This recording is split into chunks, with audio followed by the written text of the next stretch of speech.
kata kulyakitana kata kehakenaka istapham hicap sartasinyani walichamampi kontisuyumpi antisuyumpi chincasuyumpi kolyasuyumpi tawantinsuyu hacharaptañataki nairarusaramtapkanani hanqeparuintasisa.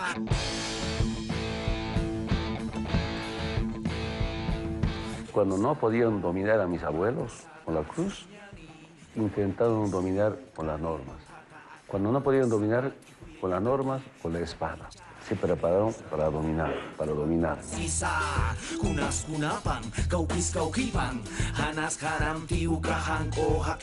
Sí que tenemos el dolor, por eso ya no queremos acordarnos sobre eso. En la educación nos enseñan bajo estereotipos racistas, ¿no? Nos enseñan bajo estereotipos europeos. Aquí en esta ciudad había una discriminación terrible.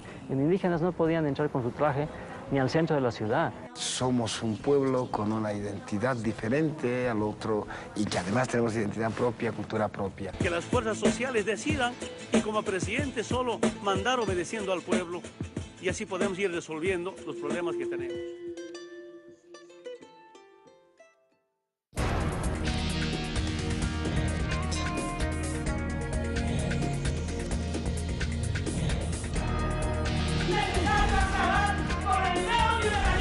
Vamos a hacer una minga. Soy Piedad Córdoba, activista de derechos humanos, y a donde quiera que vaya voy siempre en busca de una causa justa. ¡Tus luchas son nuestras luchas! A Sucre le dicen la Ciudad Blanca. Es una ciudad hermosísima. Aquí se dio el primer grito de independencia en América. Pero a la par, Sucre significa la cuna de la independencia, de la libertad, de la emancipación. También han ocurrido hechos absolutamente estremecedores. Pareciera que quienes han pintado las paredes, quienes han convertido en esta ciudad blanca, quisieran que esa blancura también se reflejara en el rostro de sus gentes, de sus campesinos, de sus campesinas, de sus indígenas. En el 2010 nace la ley contra todas las formas de discriminación racial, es decir, la ley contra el racismo. Por eso estamos aquí, para buscar estas causas, pero también para que se haga justicia.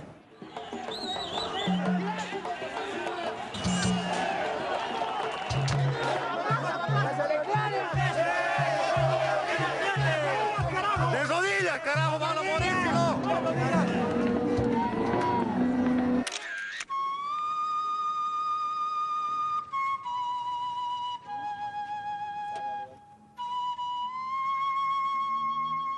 ¿Qué te recuerda hoy estar aquí en este estadio? Yo me acuerdo, ¿no?, del aquel 24 de mayo. Aquí tenía que entregarse a las alcaldías, a los municipios, a las organizaciones sociales, las ambulancias. Llegamos cuando Sucre, a lo que podamos llegamos, pero el estadio está bien, con grupos de choque, seguramente llenito, estaba humeando las gomas aquí toda la ciudad. ¿Grupos de choque? Sí. O sea, de la policía. No, esas siempre eran del Comité Internacional, pues, los universitarios de la Universidad San Francisco Javier. Ah, de la Universidad San Francisco sí. Javier. Buenas, ¿cómo están? Bien. Buenas. ¿Y ustedes qué piensan de lo que pasó el 24 de mayo del 2008? Dicen que fueron estudiantes los que los golpearon, los que los arrastraron. Más que todo fue, digamos, gente que no era mucho de la universidad, sino que estaban metidos de otros lugares. Entonces siguieron a la mayoría, a la multitud, y tenían malos pensamientos, tal vez un poco, sí, racistas o discriminadores. Eran dirigentes y ellos estaban viniendo con una actitud prepotente hacia Sucre. Y el pueblo un tanto se molestó. ¿Y ellos estaban opuestos a la entrega? Ellos estaban opuestos contra el gobierno, contra nosotros.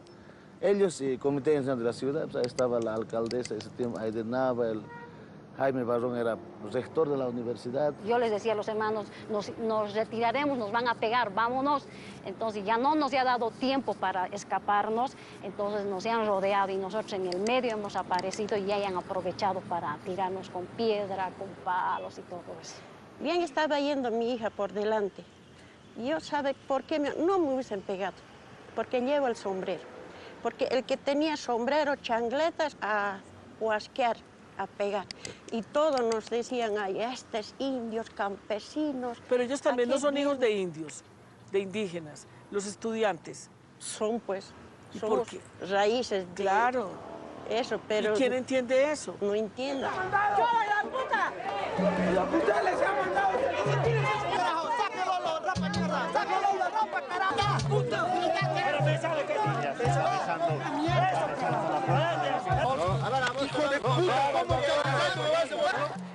Esta es la casa de Aide Navas, la que fuera alcaldesa de acá de Sucre, en el momento en que ocurrieran los hechos dolosos y lamentables del 24 de mayo de 2008, que dio cuenta a una cantidad de indígenas humillados, aporreados, maltratados, por el solo hecho de venir como campesinos a recibir unas ambulancias de distintas regiones del departamento de Chuquisaca. Uno siente que hay un profundo racismo en las expresiones y en lo que desató también la ira del 24 de mayo.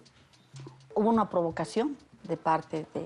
Hay videos donde muestran que los originarios, los campesinos estaban con piedras, con palos, y alguna gente se prestó, lamentablemente, entró a eso.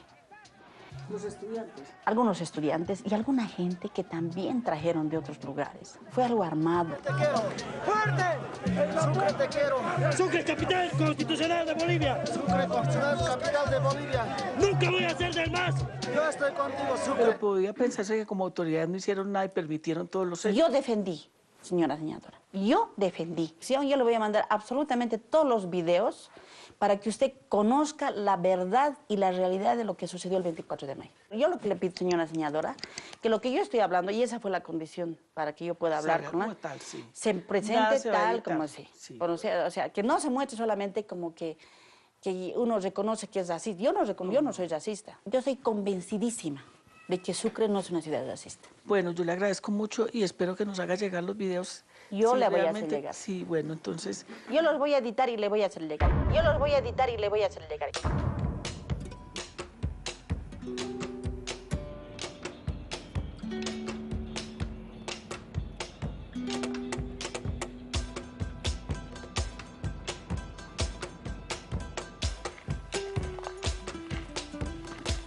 ¿Dónde estamos exactamente? Ahorita estamos ubicándonos en la comunidad La Poza, en la provincia de Sodancha, el departamento de Chuquisaca. Chuquisaca. Les toca duro, es dura trabajar la tierra, ¿sí o no? A lo menos un campesino trabaja desde las 4 de la mañana hasta que anochezca. No hay horario fijado para trabajar, ¿no? Uno que ve en Sucre así con sombrerito ya te discriminaba. ¿Sí? Ya te discriminaba. Te veían con esta mochilita, ya te discriminaba. ¿Cuántas veces yo me he hecho agarrar en Sucre? Sí, ¿por qué? Porque te llevaba como esta mochila, porque estoy dirigente, porque tengo que... Archivos tienen que ser adentro, los documentos. Sí. Pero creen que ellos no saben, como los campesinos acá no sabemos, también sabemos.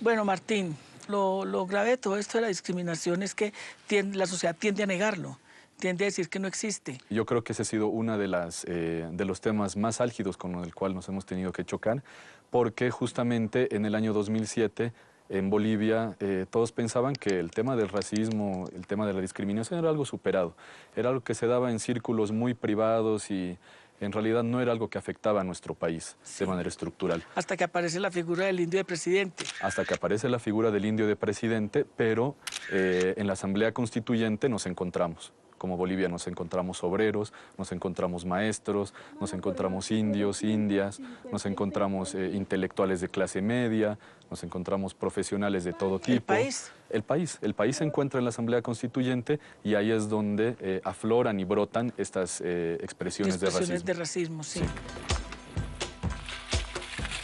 Esto ya desde coger. Ya son últimas las cosas, pero ya estoy acabando, Policarpio, ¿sabes yo qué estaba pensando? Todo el esfuerzo que hicieron ustedes para llegar a Sucre el 24 de mayo de 2008. El 24 de mayo de 2008 yo estuve de dirigente, ¿no? Porque la idea era recoger las ambulancias. Y de ahí nomás nos ha atropellado los estudiantes con dinamitas, ¿no? Desde esas veces, algunos de mis compañeros no tienen pisada a Sucre, al departamento Sucre. Tienen miedo. Tienen miedo. ¿Por qué? Porque se pasó eso. Por eso yo diría que no pase esas clases de actitudes nunca más. Nunca más ningún departamento, ninguna nación. Yo siempre voy a repetir eso. Todos somos hermanos. Todos tenemos una sola sangre. Tal vez la vestimenta es diferente. La vestimenta es diferente, pero la sangre es una sola clase.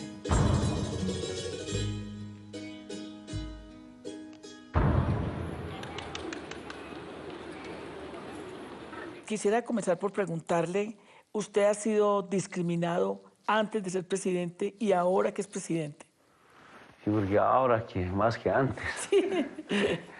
Cuando era dirigente, bueno, soportamos toda clase de acusaciones, terroristas, Evo Bin Laden andino, los cocaleros, los talibanes. Ahora de presidente ya soy llama, soy mono, soy animal. Antes de la fundación de la República, muchos abuelos dieron su vida por esta patria. No solamente lucharon por nuestra identidad como originarios, como indígenas, sino por sus recursos naturales y sobre todo por la unidad. Tupac Katari ha pedido a los mestizos que se organicen en ayllus en las ciudades y hacer una alianza de ayllus originarios con ayllus de la ciudad, del sector urbano. Nunca ha discriminado. Si nuestros abuelos nunca discriminaron.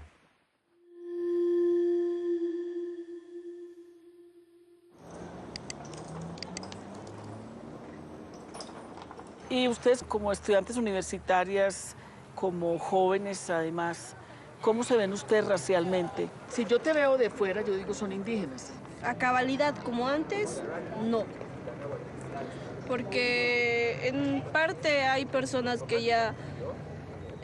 Los rasgos de la cara, el pelo. Algunos, usted le hace la pregunta a otros compañeros, le dicen, no, yo no soy ni indígena, ni aymara, ni quechua, ni nada. ¿Por qué?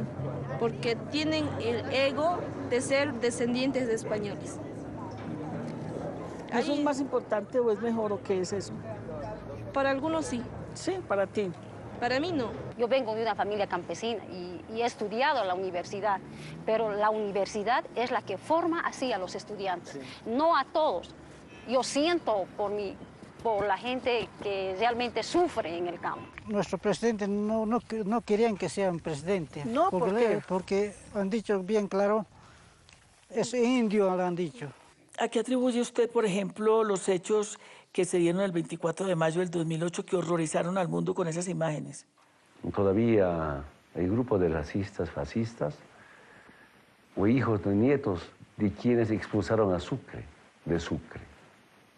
Sucre que dio su apellido y por las oligarquías después de la fundación de la República expulsaron. Bueno, Verónica López. Sí, buenas noches. Estudiante de Economía. Sí. Como boliviana, ¿cómo ves a los indígenas y a los campesinos? Acá en Sucre nunca ha habido un racismo entre gente de la ciudad y gente del campo, nunca. Más bien acá siempre ha habido un respeto muy grande. Y yo te digo, cuando era chica, por ejemplo, cuando íbamos al campo con mis papás, siempre ha habido como una linda interacción entre ambos. Hasta que ahora he empezado a ver este cambio social dentro de Bolivia, que empezó a crear un sentimiento de resentimiento que no viene de la gente de la ciudad a la gente del campo, es más de la gente del campo hacia la gente de la ciudad. Sin embargo, yo pienso que tendrían que haber proyectos para que esa gente no se la cambie, no se la vuelva gente de ciudad, sino tal vez darle más herramientas para que esa gente pueda ser más productiva para ellos mismos. Todavía esa mentalidad de que aquí los indios, los indígenas no pueden estar en las ciudades. Peor todavía, que su hermano dirigente, ahora presidente, puede estar con políticas sociales, cómo dotar ambulancias. Cuando descuartizaron a Tupac Katari, era un escarmiento que no habían indígenas rebeldes contra la dominación, con la explotación, contra el saqueo. No había. Entonces, el de Sucre es otro escarmiento. ¿Cómo es posible? Los indígenas van a estar marchando en la ciudad llamada Ciudad Blanca. Mira a los hombres trabajando, ya no tienen la alegría de vivir, porque a su patria la quieren desunir, pero todos unidos tenemos que luchar. Yo les digo, no llegaremos a estos extremos. Como en Sucre, donde grupos citadinos agredieron hasta humillar a campesinos. Los problemas son los disturbios causados por la juventud crucenista, humillándonos a nuestra comunidad, asesinando la unidad, gritando, mueran raza maldita. Por eso mismo digo no al racismo ni al fascismo. Comenzamos trabajando de qué forma la comunicación podía permitir una visibilización diferente de los pueblos indígenas y una interpelación al Estado, a la sociedad. ¿Cómo han sido tratados los indígenas originarios y campesinas en los medios bolivianos? La imagen de los pueblos indígenas originarios en los medios, en el cine, en general, ¿no? Se puede decir que ha sido una imagen muy estereotipada, sí, muy prejuiciosa, discriminatoria, que son torpes, que son flojos, que son sucios, que son malos, que son ladrones, que son... Creo que se comparten muchos estereotipos también con otros estratos de la sociedad, como por ejemplo, con los afros, las mujeres. Las mujeres. Y mujeres indígenas encima, ¿no? Que son pobres, o sea, tiene una discriminación muy fuerte en nuestra sociedad. Entonces sigue siendo esa construcción de imagen que hay que trabajar mucho. Yo creo que les molesta nuestra protesta, que el pueblo ya no cree en sus mentiras, en sus cuentos. Es la razón de sus actos violentos, de sus aires de grandeza. Es una de sus armas para defender toda su riqueza. Riqueza que acumulan gracias al trabajo de hermanas y hermanos que trabajan muchos años. Y aún así, al originario, al campesino, al obrero, a la empleada en su casa, al zapatero, al mesero, al boceador, al cargador, a la cocinera y a la casera, a los tracachitos con el rostro tapadito, a todos ellos los ven de lejitos, no los quieren cerca, quizás les recuerda sus delitos, su macamaña. A las casas, pues, a las casas.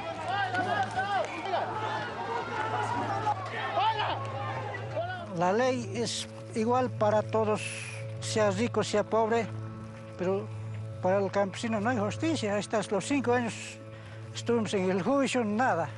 Ojalá Diosito quería ahora para que hagamos justicia. Yo quería siempre a ellos tener que hacer castigo para ellos. La oposición huye a la justicia boliviana y entonces nos dejan imposibilidad de acabar con esa impunidad porque está fuera del país y se pone el rostro de víctima y salen con todo ese cantar a los organismos internacionales, etcétera, cuando en realidad le deben al país una explicación y un proceso jurídico claro para que podamos llegar a la verdad.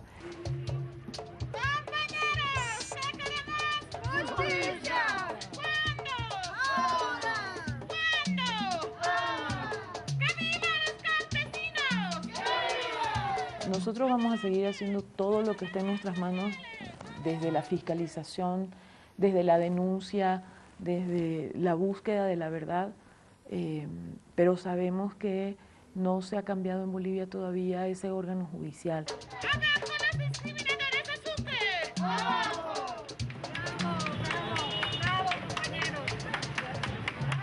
El tema de la Ley 045 es un avance evidente, es un avance el que el Estado reconozca que existe discriminación y que tiene que tomar acciones concretas en torno al tema del racismo, pero si no existe la política pública, por ejemplo, sí, ¿no?, emanada de la ley o de otros instrumentos legales, otras normas, no podemos hacer nada. Y es por eso que sale justamente el Plan Nacional de Lucha contra el Racismo. Este Plan Nacional tiene cerca de 17 programas que justamente van a incidir en varios temas: sistema educativo, policía, fuerzas armadas, medios de comunicación, para eliminar el racismo de Bolivia, ¿no?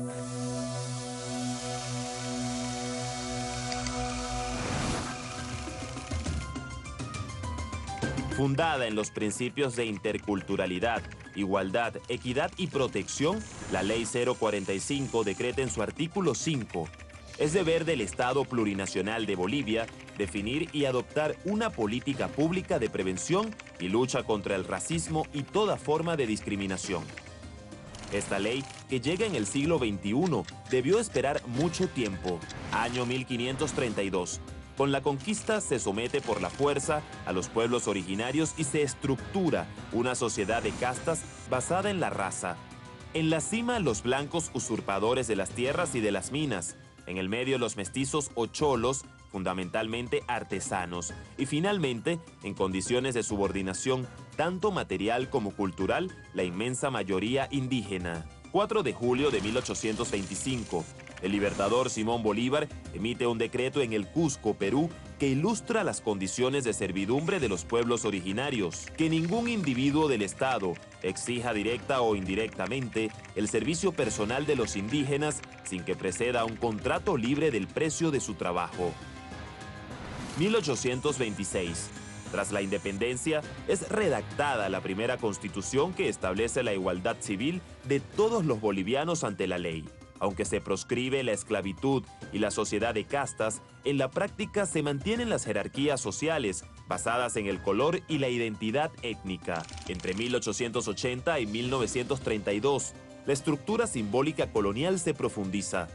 Los indígenas no solo continúan bajo un régimen de semiesclavitud, sino que se les excluye de toda participación en el poder político. Se explica con supuesta ciencia que el cerebro del indígena es más pequeño que el de los blancos, por lo tanto, no es capaz de comprender los fenómenos políticos como el progreso. Año 1952.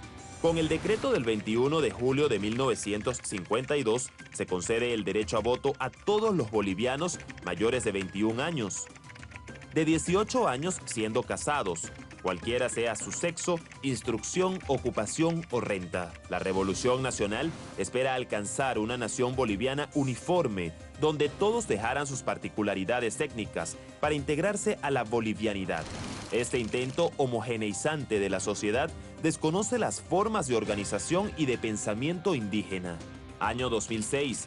Evo Morales Ayma, dirigente sindical de ascendencia aymara, llega a la presidencia. Por primera vez en 500 años son reconocidas las formas de organización indígena como parte del proyecto nacional. Año 2007. La oposición vinculada a la clase históricamente dominante se atrinchera en las gobernaciones de las diferentes regiones para activar la resistencia al nuevo gobierno con discursos racistas. Desde las élites de Cochabamba, Tarija, Pando, Beni y Santa Cruz, se les endilga a los campesinos el atraso del país y se les atribuye vagancia, detención en el tiempo, ausencia de prácticas idóneas en la sociedad contemporánea, violencia e irracionalidad. Año 2008. El 24 de mayo, campesinos de varios municipios se reúnen en el Estadio Patria para recibir la donación de ambulancias por parte del gobierno nacional. Autoridades universitarias, municipales y gerentes mediáticos opositores al gobierno de Evo Morales organizan grupos de choque para boicotear la congregación campesina. Se ataca a los campesinos que son perseguidos, golpeados, desnudados, obligados a enaltecer la ciudad de Sucre, arrodillándose y besando el suelo. Los acontecimientos son de tal magnitud que se establecerá el 24 de mayo como el Día Nacional contra el Racismo y toda forma de discriminación. 2 años después, en 2010, el diputado afroboliviano del Movimiento al Socialismo, Jorge Medina, junto con organizaciones de la sociedad civil y especialistas, diseña la Ley 045 contra el racismo y toda forma de discriminación, que es aprobada en el Congreso Nacional y se constituye en una herramienta efectiva para terminar con los ataques racistas que se han sostenido en Bolivia. Senadora Piedad, bienvenida a la Cámara de Diputados. Este es el curul. Exactamente, es desde donde se hace la incidencia hoy día y el trabajo para fortalecer las leyes que van en beneficio del país. Mira, pero me llama la atención, esto es increíble. Pulsa el botón para traducción simultánea, entonces uno se imagina inglés, francés, resulta que es aymara, quechua y guaraní. Jorge, ¿y cómo se llega a la ley de discriminación? Armamos esta ley. pero pensando en todos los bolivianos y las bolivianas. Presentamos y llegó el proceso de socialización ya de la ley. Ahí es donde se armó el lío, porque se destapa la olla de verdad. Primero porque, claro, Bolivia tiene un presidente indígena, ¿no? Los insultos y todo, y cuando en la ley ponemos un candado, aquí no hay insultos, nos respetamos. Y claro, ¿quién presentaba la ley? Era un negro. ¿Y cómo a mí podían decirme que no hay racismo y que no hay discriminación? Sí. No había forma. Retrocedo un poquito atrás para dar estos ejemplos. Cuando miro de los Yungas, que es el territorio donde estamos los afrodescendientes, a la ciudad de La Paz, nos tropezamos con un problema del suerte negrito. Cuando tú caminabas y la gente te encontraba por la calle, suerte negrito, además se peleaban entre ellos. Yo lo he visto primero, suerte para mí, con una visión como si fuéramos amuletos que daríamos suerte.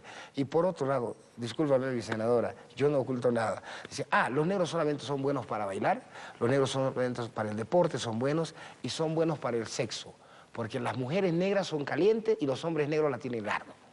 Entonces, estas cosas estas cosas han sido que nos han llevado a trabajar este proyecto de ley. Hasta los que estaban en contra ahora se están agarrando de la ley.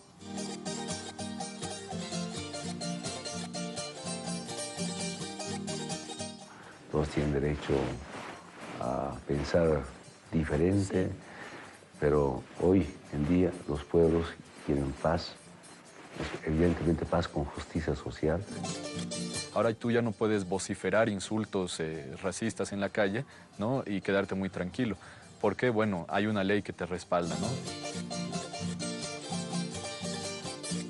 Yo diría, no quisiera que pase como esto, lo que nos ha pasado, ninguna nación, ningún departamento, porque somos todos gentes, todos tenemos derechos, todos somos hermanos.